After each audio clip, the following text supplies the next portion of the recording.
intanto un sotto tweet, almeno parliamo con la provenzale, visto che siamo su questo tema. Buongiorno a tutti.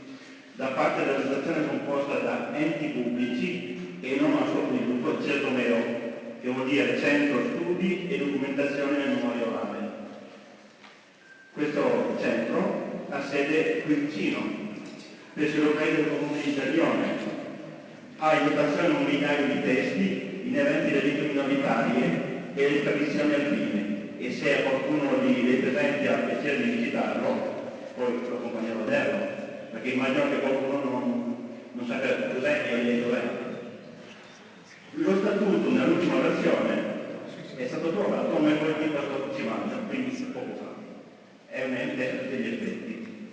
Lo scopo del CERDOMEO è il seguente: la tutela, la salvaguardia, la promozione e la valorizzazione del patrimonio culturale alpino nelle aree di insegnamento delle minoranze linguistiche della provincia di Torino, nella provincia di Torino, con particolare riguardo alle situazioni orali, alla tutela del contesto ambientale e allo sviluppo economico, sociale e culturale del territorio.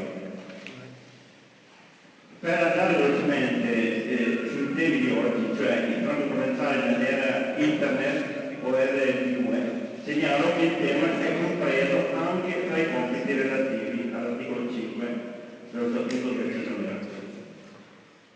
Uno stralcio è questo: all'associazione sono attribuiti i seguenti compiti: sostenere la conservazione e la valorizzazione degli usi e costumi, consolidamento e rafforzamento dell'identità culturale delle minoranze, incentivare la diffusione della conoscenza della lingua, della cultura, degli usi e costumi delle minoranze locali attraverso tutti i mezzi di informazione e di comunicazione, la collaborazione con la scuola, i modi di ordine grado, l'organizzazione e la partecipazione a iniziative di studio e ricerca come questa.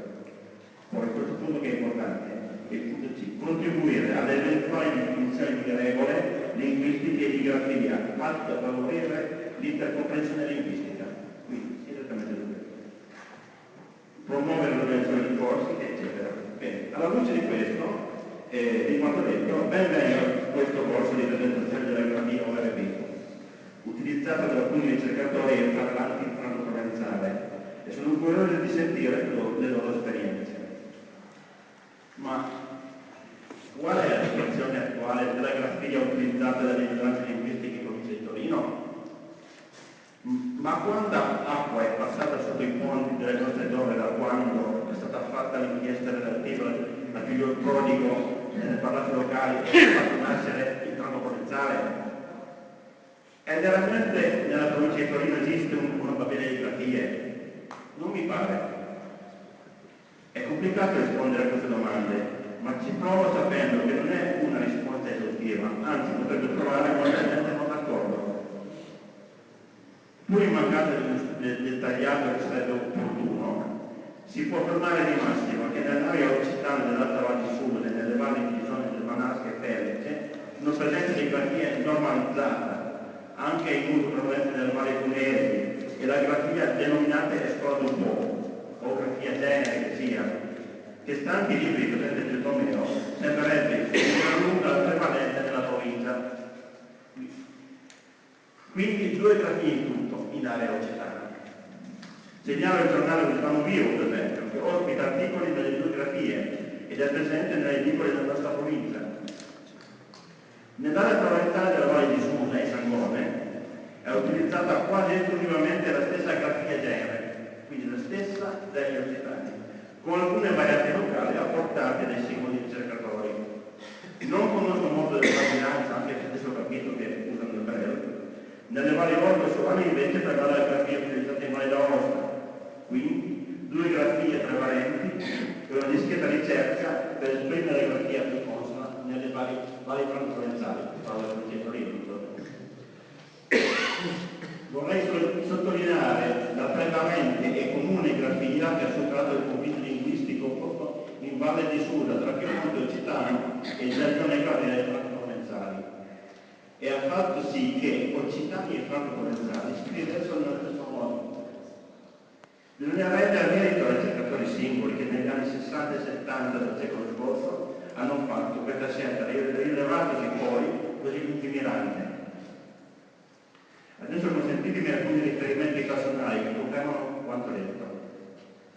Per la redazione del dizionario giargonese sono stati determinanti e di grande aiuto le ricerche lette sui dizionari occitani della Val Chisone Germanasca, scritti nella stessa nostografia.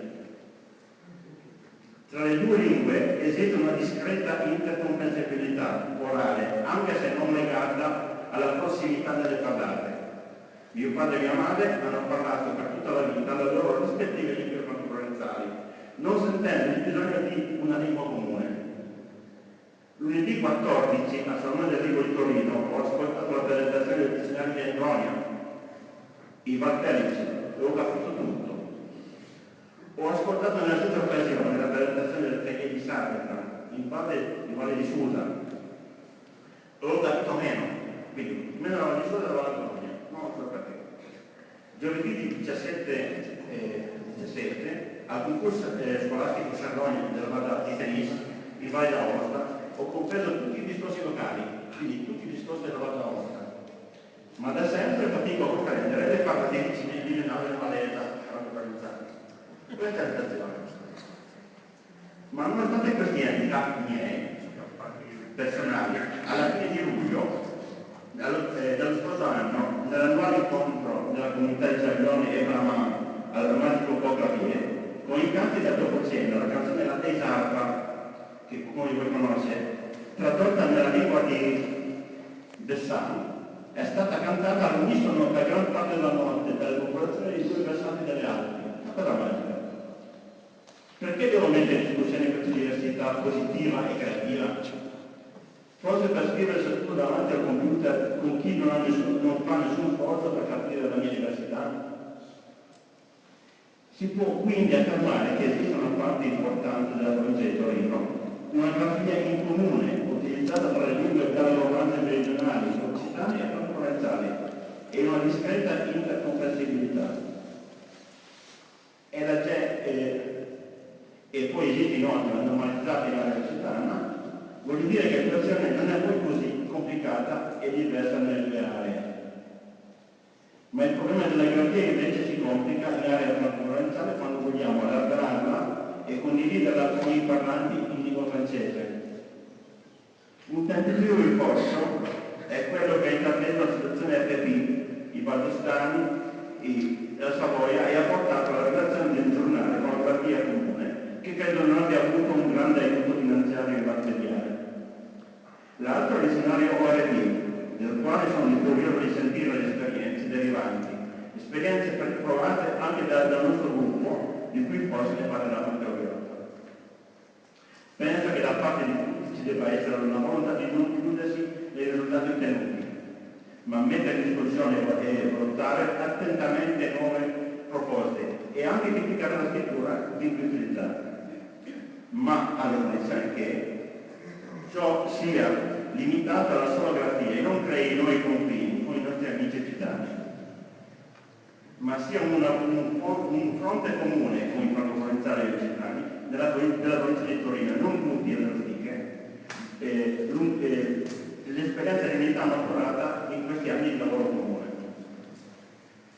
Propongo quindi un'indagine statistica per capire quanti sono coloro che in ambito franco-provenzale e occitano, ricercatori, maestri, nostalgici delle nazioni mancate, eccetera, sappiano leggere e scrivere nella propria lingua madre e quali metodi di grafia utilizzano per stabilire un punto di riferimento e di partenza per un avvenire più condiviso.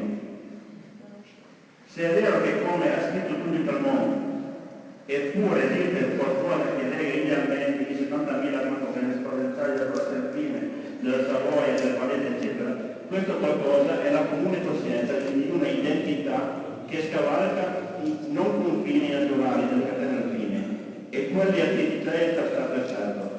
È la chiarezza che si gira dietro la frase "noi parliamo a nostro modo".